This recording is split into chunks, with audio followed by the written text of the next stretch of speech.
एक बच्चे को आम का पेड़ बहुत पसंद था।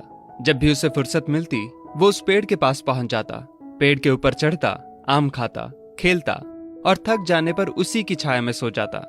बच्चे और आम के पेड़ के बीच एक अनोखा रिश्ता बन गया।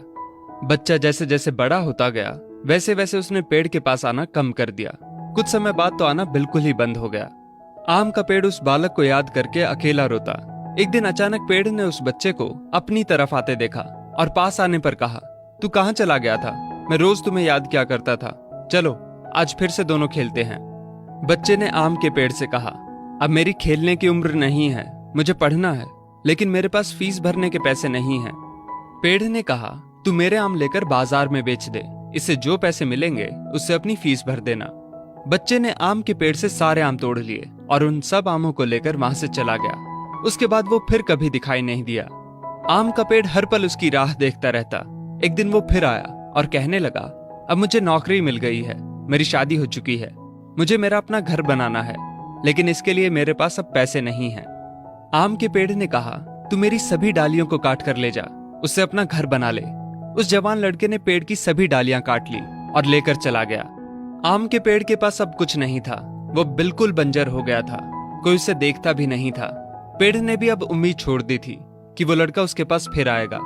फिर एक दिन अचानक वहां एक बूढ़ा आदमी आया। उसने आम के पेड़ से कहा, शायद आपने मुझे पहचाना नहीं, मैं वही बालक हूं जो बार बार आपके पास आता था और आप हमेशा अपने टुकड़े काट कर मेरी मदद करते थे।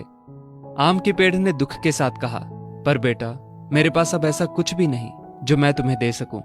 वृद्ध ने आंखों में आंसू लिए कहा, आज मैं आपसे कुछ लेने नहीं आया हूं, बल्कि मुझे आपके साथ जी भर के खेलना है, आपकी गोद में सिर रखकर सो जाना है। इतना कहकर वो आम के पेड़ से लिपट गया और आम के पेड़ की सूखी हुई डाली फिर से अंकुरित हो उठी।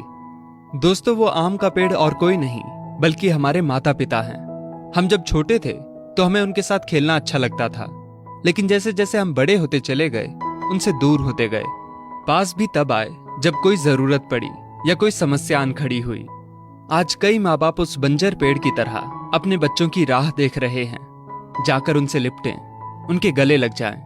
फिर देखना वृद्ध अवस्था में उनका जीवन फिर से अंकुरित हो उठेगा। किसी कवि ने क्या खूब कहा है, बड़े बुजुर्गों की उंगलियों में कोई ताकत तो ना थी, मगर जब मेरा सिर झुका तो सिर पर रखे कांपते हाथों ने जमाने भर की दौलत दे दी।